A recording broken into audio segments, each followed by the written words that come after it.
Very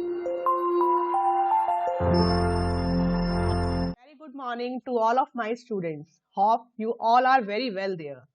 Today we will do Circle Chapter 10, Theorem 10.9. So let's start. The theorem is 10.9. Just take a pen.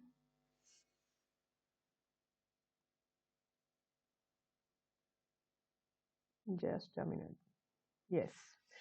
The theorem is 10.9. The angle subtended by an arc at the center is double the angle subtended by it at any point on the remaining part of the circle.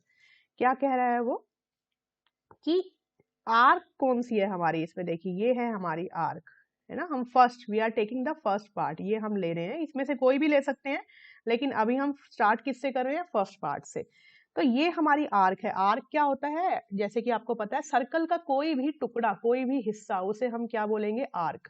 तो ये जो arc है ये angle कहाँ बनाएगी, यहाँ बनाएगी, यहाँ सेंटर पे, ठीक है।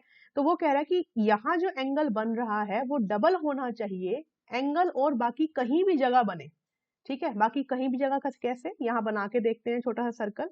जैसे ये हमारा सपोज सर्कल है, तो उसके अकॉर्डिंग अगर ये मैंने एक टुकड़ा लिया आर्क का, तो कह रहा है जो यहाँ सेंटर पे सर्कल बनेगा ना, सेंटर पे हमारा जो एंगल बनेगा, ये वाला एंगल नंबर 1, ये कहीं भी एंगल बने, कहीं भी मतलब यहाँ भी बन सकता है, यहाँ भी बन सकता है, यहाँ यहाँ हम पेन चेंज करके फिर समझाती हूँ मैं। येलो पेन लेते हैं। देखिए एक एंगल हमने लिया सपोज यहाँ, यहाँ ये, यहाँ कहीं भी सर्कल के किसी भी एंड में, इस आर्क को छोड़ के सर्कल के किसी भी एंड में हमने एक और एंगल लिया, तो वो ये कह रहा है इस थ्योरम में कि जो एंगल यहाँ बनेगा 1, वो 2 से डबल होना चाहिए। मतलब 1 should be double then twice the 2, है ना। ट्वाइस या डबल एक ही बात है, ट्वाइस द एंगल 2।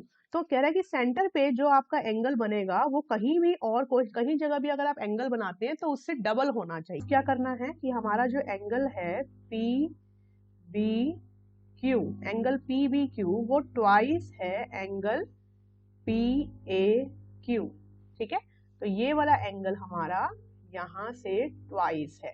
अब अगर ध्यान दें तो ये जो एंगल है हमारा, ये एक्सटर्नल एंगल है। एक्सटर्नल का मतलब होता है, अगर मैं ट्राइंगल लेती हूँ, इसको रब करके ठीक करते हैं, देखिए पेन का कलर करते हैं चेंज। अब देखिए यहाँ हम ट्राइंगल ले रहे हैं, ये वाला देखिए, ये और ये। इस ट्राइंगल के अंदर हमारे पास 2 रेडियस है, ये देखिए OA और PB, ये रेडियस है। क्यों? क्योंकि OP और OA ये वो दोनों रेडियस है, दोनों इक्वल होंगे। तो लिखेंगे यहाँ OA इक्वल्स टू OP, दोनों ही क्या है यहाँ पे, रेडियाई। अगर ये दोनों इक्वल हैं तो इनके सामने वाले एंगल भी इक्वल हो जाएंगे। तो ये एंगल किसके इक्वल हो जाएगा, इसके इक्वल हो जाएगा, ठीक है। तो क्योंकि आइसोसेलेस ट्राइंगल की प्रॉपर्टी होती है कि अगर साइड्स इक्वल हैं तो इनके जो अपोजिट एंगल होते हैं वो भी इक्वल होते हैं। तो एंगल कौन से इक्वल हो जाएंगे, इनको नंबर दे देते हैं। ये सपोज नंबर 3 है और ये है नंबर 4, तो हम कहेंगे therefore angle 3 is equal to angle 4, angle 3 is equal to angle 4। एक तो ये हमें क्लियर हो गया है ना, कौन से ट्राइंगल में हमने किया है, ये ट्राइंगल भी नोट कर लेते हैं। ट्राइंगल POA, इस ट्राइंगल के अंदर हमने कुछ नहीं किया, इसको हमने कहा रेडियस इक्वल है, तो ये आइसोसेलेस है। आइसोसेलेस में क्या प्रॉपर्टी है हमारे पास, क्योंकि साइड्स इक्वल हैं अपोजिट, तो उसके अपोजिट एंगल भी इक्वल हो जाते हैं। तो एंगल 3 किसके इक्वल हो जाएगा, एंगल 4 के इक्वल हो जाएगा, ठीक है। अब इसमें एक और चीज देखते हैं ध्यान से, एक ब्लू पेन। देखिए ये जो एंगल है हमारा, ये वाला एंगल देखिए, ये जो एंगल है इसको मैंने मान लिया एंगल नंबर 1। ये एंगल एक्सटर्नल एंगल है ना, ट्राइंगल के बाहर है ये। तो एक्सटर्नल प्रॉपर्टी क्या होती है, हमने जो कि 7th में भी की है, 8th में भी की है, कि किसी भी ट्राइंगल के अगर बाहर जो एंगल बनता है वो इक्वल एंड अपोजिट जो आपके एंगल्स होते हैं उनका सम होता है। जैसे कि अगर ये मैं कहूँ, यहाँ बना के देखते हैं, देखिए ये सपोज एक ट्राइंगल है तो अगर मैंने इसको एक्सटेंड कर दिया इस साइड को, तो ये जो एंगल है, ये एंगल, ये इन दोनों के इक्वल होगा। मतलब ये मैंने कहा ये 1 है, इसी का ले रही हूँ मैं, ये 3 है और ये 4 है। तो एक्सटर्नल एंगल प्रॉपर्टी कहते हैं, इसके अकॉर्डिंग जो बाहर का एंगल होता है वो अपोजिट एंगल्स के सम के इक्वल होता है। ठीक है, तो इसके अकॉर्डिंग जो 1 होगा वो 3 और 4 के इक्वल होगा। तो बाय एक्सटर्नल एंगल प्रॉपर्टी, इसको बोलेंगे हम external angle property of triangle,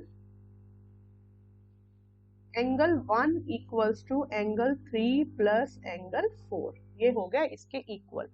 अब अभी हमने कहा 3 जो है 3 इक्वल है 4 के, ये देखिए, तो यहाँ पुट कर लेते हैं इसको। Therefore angle 1 equals to angle 3 plus angle 3। अब आप यहाँ देखिए, मैंने एंगल 3 ही क्यों लिया, क्योंकि जो ये एंगल 3 है, इसको ब्लू से करते हैं, ये देखिए, ये जो एंगल 3 है इसी को हम ज्यादा रेफरेंस देंगे, है ना, इसी के ऊपर ध्यान देंगे। क्यों? क्योंकि हमें इसी एंगल तक पहुंचना है, हमने PAQ तक पहुंचना है। तो हम 4 को निग्लेक्ट कर सकते हैं, हम 3 पे फोकस करेंगे। तो हमने यहाँ 3 लिख दिया, 3 प्लस 3, तो angle 1 equals to twice of angle 3। देखो आधा पार्ट तो हमारा यही हो गया क्वेश्चन का। तो एंगल 1 किसके इक्वल आ गया? Twice of angle 3। अब लेते हैं सिमिलरली दूसरा ट्राइंगल। देखिए मैं इसमें सिर्फ एंगल्स लिख देती हूँ बस। अभी हमने क्या किया अब तक, ब्लू से करते हैं। ये देखिए मैंने बताया है ये एंगल 3 है, ये एंगल 4 है और ये एंगल है हमारा 1। और हमने ये प्रूव कर दिया है कि जो 1 एंगल है वो 3 का ट्वाइस है। ठीक है, सिमिलरली अब कौन सा ट्राइंगल लेंगे हम? अब ट्राइंगल लेते हैं हम रेड वाला, ये देखिए इसी का बिल्कुल साथ का ट्राइंगल। ये अब लिया हमने ये ट्राइंगल, इस ट्राइंगल का नाम क्या है हमारा? BAQ। अब मैं इसी से लिखूंगी इसमें, इन ट्राइंगल, नहीं बी नहीं सॉरी, AOQ है ना, सेंटर है हमारा AOQ। अब इस ट्राइंगल में देखते हैं, देखिए इस ट्राइंगल में भी हम एंगल्स लेंगे ब्लू से ही। चलो थोड़ा डिफरेंट करते हैं, एंगल्स लेते हैं हम ब्लैक से। ठीक है, अब ब्लैक से लेंगे। देखिए ये एंगल लेते हैं हम, ये हो गया एक्सटर्नल, इसको मैं 2 ले रही हूँ, और ये हो गया हमारे पास 5 और ये हो गया 6। जैसे हमने उसमें किया है बिल्कुल अगर सेम हम इसमें करें, तो in the similar manner angle 2 will be twice of angle 5, है ना। तो सिमिलरली लिख सकते हैं हम इसमें। तो हम लिखेंगे in triangle AOQ angle 2 will be twice of angle 5। बिल्कुल एक ही प्रॉपर्टी, सब कुछ सेम। इसमें लिखेंगे सिमिलरली, इसमें एक ये लिख लेंगे सिमिलरली, क्योंकि इसी मैनर में, क्योंकि हम जब ये ट्राइंगल लेंगे तो ये दोनों भी रेडियस है। देखिए तो 5 इज इक्वल टू 6, इसमें आप लिख सकते हैं angle 5 equals to angle 6। Therefore angle 2 is equal to, अगर आप अच्छे से करना चाहते हैं तब भी कर सकते हैं इसको। देखिए therefore angle 2 equals to angle 5 plus 6 and angle 2 equals to angle 5 plus 5। 5 पे ही फोकस करेंगे, 6 पे नहीं करेंगे, क्योंकि फाइनली PAQ तक पहुंचना है हमने। तो angle 2 is equal to twice of angle 5, है ना। मैंने पूरा करके ही दिखा दिया, यहाँ सिमिलरली भी लिख दिया है, लेकिन अब मैं करके भी दिखा दिया है। तो ट्वाइस आ गया। अब हम इक्वेशन यहाँ नोट कर रहे हैं, एक है हमारे पास ये और एक है ये, क्योंकि हमें क्या चाहिए, नीचे ये PBQ एंगल। PBQ एंगल क्या है? 1 प्लस 2। तो हम दोनों को ऐड कर देते हैं, ऐड 1 प्लस 2। तो जैसे ही इसे ऐड करेंगे हमारे पास क्या आएगा? Angle 1 plus angle 2 left hand side में, और राइट हैंड साइड में आ जाएगा twice of angle 3 twice of angle 5। तो ये बन जाएगा, हम यहाँ लिख लेते हैं फाइनली एंगल 1। इसको रब भी कर सकते हैं ना, इसको रब कर देते हैं तो प्रॉपरली स्पेस बन जाएगा। इसको करते हैं रब,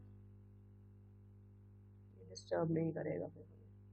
ठीक है, अब देखिए तो हम यहाँ से स्टार्ट करते हैं फिर। तो आएगा angle 1 plus angle 2 equals to 2 ले लेंगे कॉमन, एंगल 3 प्लस एंगल 5।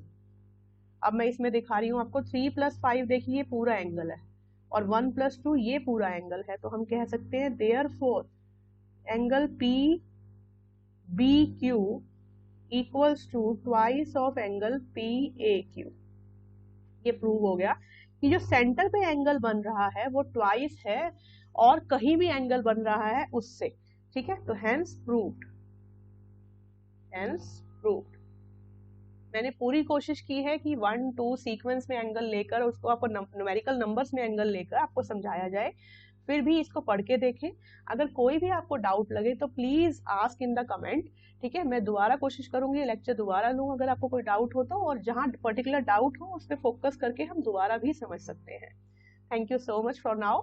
और अगर ये वीडियो आपको पसंद आए और ऐसे और आप देखना चाहते हैं थ्योरम्स के सॉल्यूशंस और इस तरह से पढ़ना चाहते हैं, तो kindly like it and share it more and more. Thank you so much.